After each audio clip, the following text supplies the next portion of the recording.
she's only, I guess she's 15 or 16, but she is like insane about the Beatles, and you know, her favorite was or is, I guess, depending on which way you look at it, George Harrison. But lots of people always thought who's the better one of the two, and like discounted the other two. Although George Harrison wrote maybe a couple of the better songs, Here Comes the Sun, Something, which is one of the better bass lines too. But I get the feeling like the Beatles were groundbreaking and revolutionary in their time, but in their time we didn't have like a four-piece rock band. Didn't exist. They kind of invented that. It's kind of like, I don't know, if you look at the Wright brothers aeroplane now, you would think that's a piece of crap. Yeah. There's no way that that's going on a cross-Atlantic flight with lunch included and the toilets and the first-class seating area where you can drink a martini like James Bond. It's basically paper and wood. I mean, you know, that broke the ground for what happened next, but that doesn't mean to say that it's lost its genius, but it also doesn't mean to say that it's genius anymore. It was what it was for its time. You're stating it as it should be stated. They were groundbreaking at that time, but not anymore. And that was in 1959. Exactly, and to be honest, Carl, only for a couple of years, because later on came better musicians with the same format, but they did it better. It's like, okay, the Beatles came up with this idea, let's do the same, but let's do it better. And they did. Nice that you chose the first podcast to be as polemic and controversial as possible. Nice cut. Great cut. Thank you. Look at that. Yeah. That wasn't staged at all. That wasn't pre-arranged. No, it was. I'm pretty sure who's listening by now doesn't really care. But look at it this way. That guy, Roman Abramovich, he looks like a Russian gangster. I mean, if he's not a Russian gangster, then I don't know what it's planted on his face. Yeah. Blood money. Blood money. Oh, gosh. So there you go. N'Golo Kante, one of the best midfielders in the world for me, bought with blood money. So they're all paid with blood money. Yeah. Well, you know what? Which may or may not be true, just so that I don't get sued by Chelsea Football Club for defamation. It's a speculation. Anybody can say it. I'm just repeating what somebody else might have said somewhere. So you got plans to move then? I've always got plans to move. That's why I've lived in 5 different places in the last 6 months. It's my new favorite thing to do. Yeah. Yeah, mate. How many times have you moved? Those are my plans. Since you came to Brazil? About 10 already? God, no. I think 10 since I've lived in Brazil. No, I think since I've lived in Recife, it's already... I mean, is it interesting for you for me to count how many different places I've lived in since I've been in Brazil? Is that going to be... Are you going to like to see my brain working? If you don't mind. I can do it. Yeah, go on. There was the place where I met you. Do you remember that story? I do, yeah. Perfectly, yeah. How do you see that story? What's your recollection of that story? Well, do you want me to tell it? Yeah, well, I guess it might be interesting. But here it goes. So I remember I came home from work. I used to work at Yazigi. And there was this big, fat neighbor we had in common. He wasn't very friendly. And he knocked on my door. Nothing against fat people, but normally people are nice. Nothing against fat people. It was just a way of making a distinction between him and the other neighbors who weren't friendly either. But this one was the unfriendly fat guy. But he came knocking on It's my a sound door. bite. He came knocking on my door, and I thought, oh fuck, what did I do now? Because he used to complain about noise from my apartment. And I was usually very quiet. I mean, I was brought up in England. I'm really quiet most of the time. So he used to complain, and he knocked on my door, and I thought, I'm not doing anything. Right. So I opened the door, and he's like, oh, he was really friendly that day. He's like, oh, I need you to help me. I know you speak English, and there's an English. He didn't say English. He said there's an American or something. I think he doesn't know England exists, but he knocked on my door. He asked for help to translate. So Neither do Americans. How are you today, though? You seem a bit under the weather still. For some reason, you seem a bit, not too enthusiastic today. No, I think it's just that I didn't really lose my weekend because I didn't work. I had class on Saturday morning and Sunday morning that I cancelled. I was pretty disappointed when the game was cancelled because in lockdown, when you're not really doing anything but working, then even the small things like a game of football or whatever becomes like a big thing because it's the only thing. Yeah. But I'm all right. This is just the side effect of being sick all weekend. Yeah. Like I'm not 100% already, so just with that really. But I'm okay.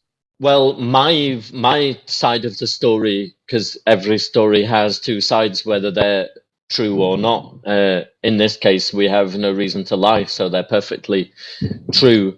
But my side of the story was that all of a sudden one day, I'd been in Brazil since the Friday night, and I think this was the Monday. I think it was the very first day that I was kind of alone in Brazil in the apartment, and I was very confused about my new lifestyle of just being at home. And there was a knock on the door, and there was a guy giving me a box. You had just arrived? Yeah, it was in the first week. Wow. Okay. Yeah, it was in the first week. I didn't even remember how to get from the bedroom to the front door. That was how new I was in the apartment. Right. So it wasn't very big, mate. So I heard the knock. Right. Yeah, well, So there was a knock on the front door, and I went to the front door, and there was a guy giving me a box, and I was like, I thought there was a chance that box belonged to my ex, so she didn't tell me anything before she went to work. But I mean, I just accepted it and was like, okay, so I accepted it. The guy kind of tried to talk to me, but for me, at that moment in time, my Portuguese was restricted to 4 words, maybe 4 or 5 words. So, yeah, that was that. I kind of took ownership of the box and then just put it down. And that takes me to a sub-story. That was the first ever cockroach that I saw in Brazil. I learned a lot about cockroaches that day because I had to Google it to make sure that it wasn't going to eat me alive. It wasn't venomous or anything. It's true because it was like that big. And that's not a lie. This isn't a fisherman's tale of like it was that big. It really was that big, and it flew, and that's what freaked me out. And I think that cockroach entered into my apartment via the box. I think it was on the box. Probably, yeah. But I saw as a football man like you are, I saw that the owner of Spotify was supposedly interested in buying Arsenal Football Club. Oh, really? Okay. Yeah. Well, I suppose someone's got to. Well, yeah, I'm not sure what to make of that, but okay. Any Arsenal fans out there? All it's just I know a joke. Is that my team is in the final once again. Champions League. Yeah.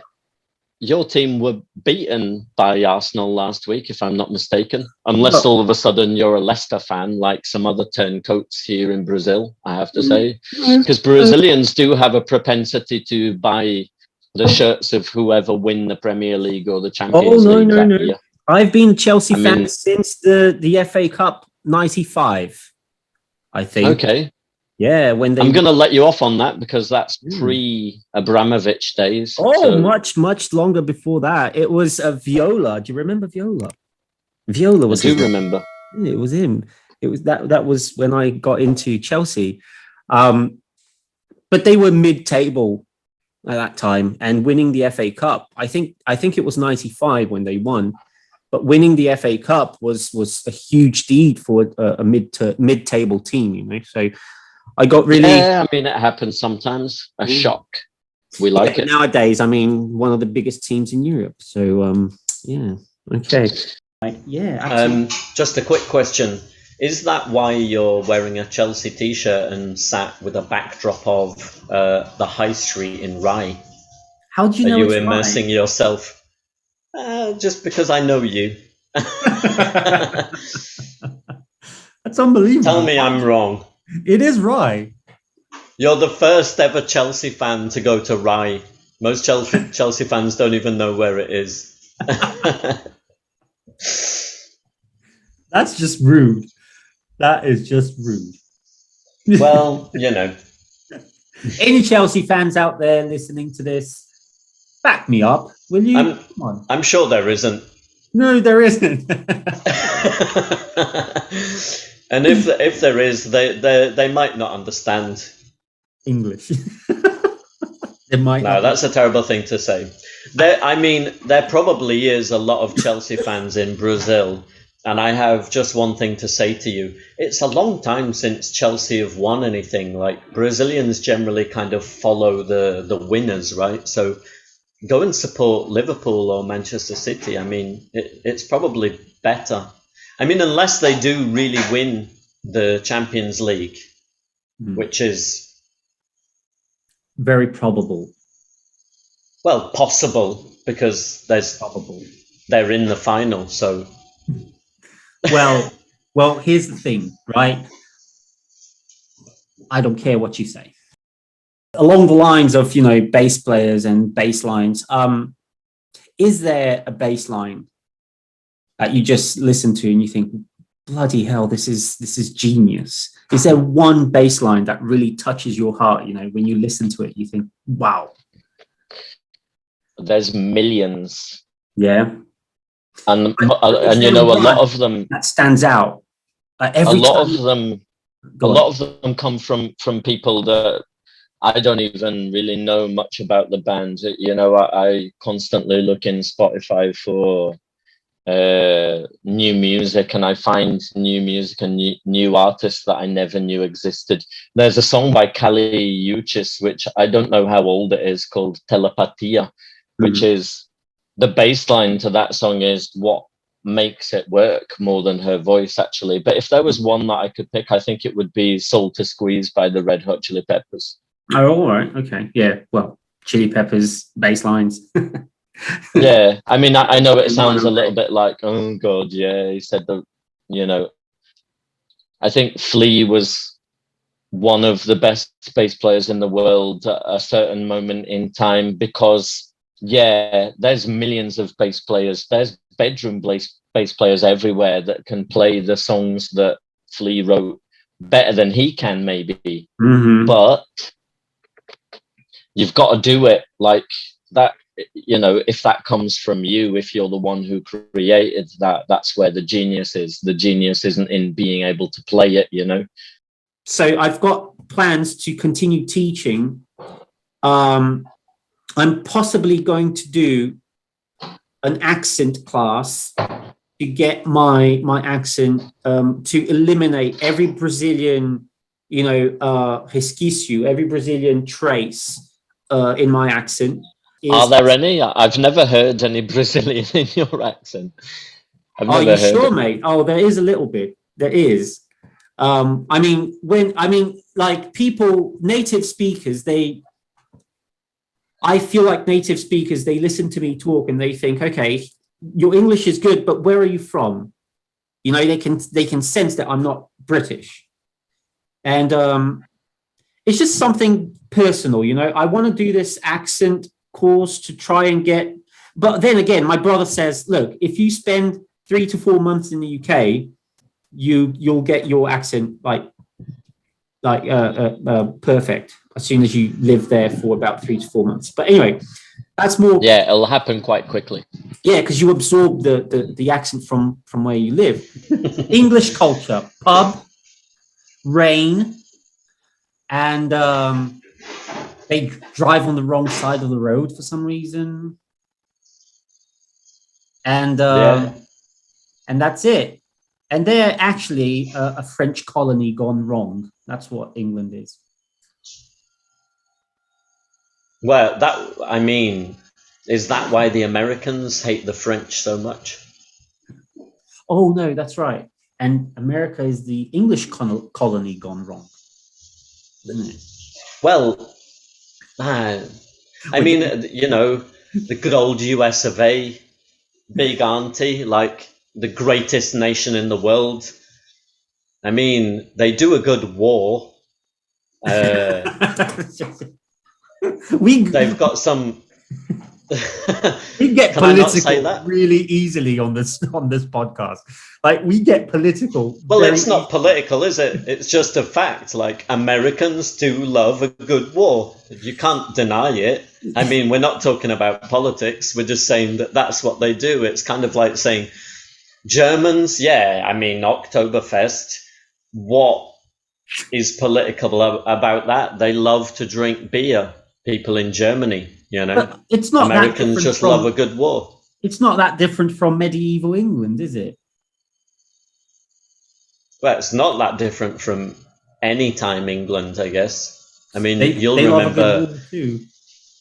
But yeah, people lying on the high street on a Friday night, puking into their own nose. That's culture. You've got to immerse yourself in that. Fish and chips, pub on a Friday night. Avoiding the Chelsea hooligans, But drive on the wrong side of the road. We're joking around, obviously. We're joking.